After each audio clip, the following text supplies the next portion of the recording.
Just turn on the news today. Seriously, take a look. Wars, incredible global tension, and right at the center of it all, Israel.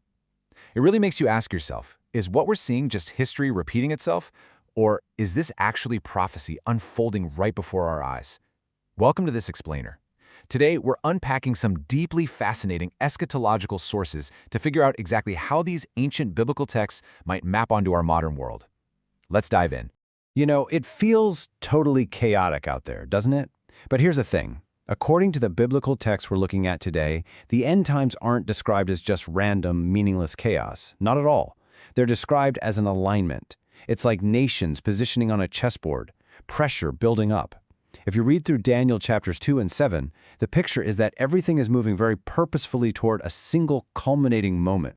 And right now, the world is shifting in ways we've literally never seen before. We're talking new alliances forming, global economy shaking, and technology accelerating at just a breakneck pace. For scholars who study biblical prophecy, this urgency suggests something huge. The stage isn't just being set right now, it actually looks like it's being finalized. Which brings us to the ultimate focal point of this entire timeline. At the undeniable center of all this geopolitical and prophetic alignment is one specific nation, Israel. Think about the historical arc here. First, exile, then a massive global scattering, and then a totally miraculous return to the land in 1948. Scholars are quick to point out that this exact sequence matches blueprints laid out thousands of years ago in Ezekiel 36 and 37 and Isaiah 11. It's a stunning historical reality, really. A nation scattered, then regathered, surrounded, pressured, but never, ever ignored. This actually ties into an absolutely crucial biblical concept known as Jacob's trouble. You'll find this in Jeremiah 37. The text describes a period of just unparalleled distress. But notice the focus. It's focused specifically on Israel and Judah, and it's ultimately followed by deliverance. A lot of dispensational scholars look at this and identify this specific period with a future tribulation, making the point that the text focuses heavily on national Israel rather than the global church. So, how exactly does all this connect to that impending tribulation?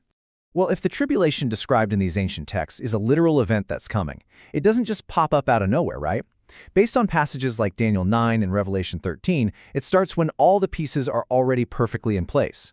And when you look at Revelation chapters 6 through 16, they describe these progressively intensifying judgments. First you have the seals, then the trumpets, and finally the bowls. This isn't just generic human suffering we're talking about. It's explicitly framed as a highly structured period of divine wrath. So we really need to understand what the text means when it says wrath. It's fascinating because the New Testament uses two very distinct Greek words here. First, you have orge, which points to a settled, abiding, judicial opposition to sin. Then there's thymos, which implies a much more passionate, boiling, eruptive kind of anger. Looking at these terms shows us that God's judicial opposition to sin doesn't just sit there, it ultimately escalates into an active, eruptive fury. And commentators note something really striking in Revelation 15 and 16. During those final bowl judgments, thymos and orge are actually combined. They are paired together. This specific combination of these two powerful Greek words is meant to express the absolute extremity, the total unmitigated fullness of divine judgment being poured out during the climax of the tribulation. Now you might be wondering, if this incredible storm of wrath is coming, what about deliverance? What happens to the believers? 1 Thessalonians 1:10 gives a very direct answer. It explicitly states that Jesus, quote, delivers us from the wrath to come. Pre-tribulation interpreters take Paul's promises here and connect them directly to an escape from that concentrated outpouring of Revelation's wrath that we just talked about. Their argument is that believers are simply not appointed to experience this specific period of divine judgment. And that brings us to the rapture. Now, a really common critique you'll hear is, well, the word rapture isn't even in the Bible. But let's look at the linguistics for a second. 1 Thessalonians 4:17 uses the Greek word harpazo, which means to be violently or suddenly caught up. When that text was translated into Latin, they used the word raptus. And yep, that is exactly where we get our English word. So sure, the English term isn't in the original text, but that sudden event of being caught up absolutely is. Here's another observation from the book of Revelation that I find just incredibly fascinating. The word church, or ecclesia in Greek, appears over and over again in chapters 1 through 3. But do you know how many times it's mentioned as being on earth during the horrific judgments of chapters 6 through 18? Exactly 0. Not once. For a lot of scholars, this striking absence is massive structural evidence that the church is removed before the tribulation even begins. This brings up a really important theological distinction, the difference between the rapture and the second coming. Pre-tribulation scholarship draws a very sharp, distinct line between these two events. On one side, you have 1 Thessalonians 4. This describes a sudden, signless, imminent catching up of believers in the air. On the flip side, you have Jesus' words in Matthew 24, which describe a highly visible, incredibly sign-heavy return to earth after the tribulation. Scholars argue that because these descriptions are so fundamentally different, there is no way they are describing the exact same moment. To really grasp Matthew 24, scholars point out that you have to understand its deeply Jewish context. Jesus talks about fleeing Judea, there are restrictions on the Sabbath, and he mentions the desecration of the Jewish temple. From a dispensational perspective, when Jesus talks about the gathering of the elect at the end of this period, it's viewed as the regathering of Israel's remnant back to the land. It's a distinct event from the mystery of the church being caught up. But the timeline doesn't end there. All of this is leading up to the coming earthly kingdom. Just listen to this breathtaking imagery from Revelation 19.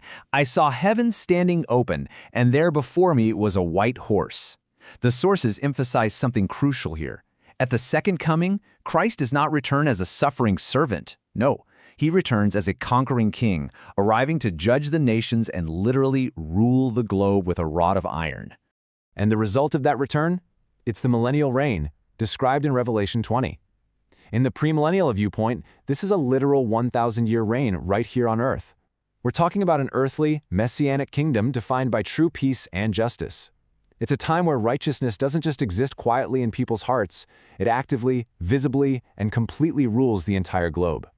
So, we've covered this massive, sweeping, prophetic timeline.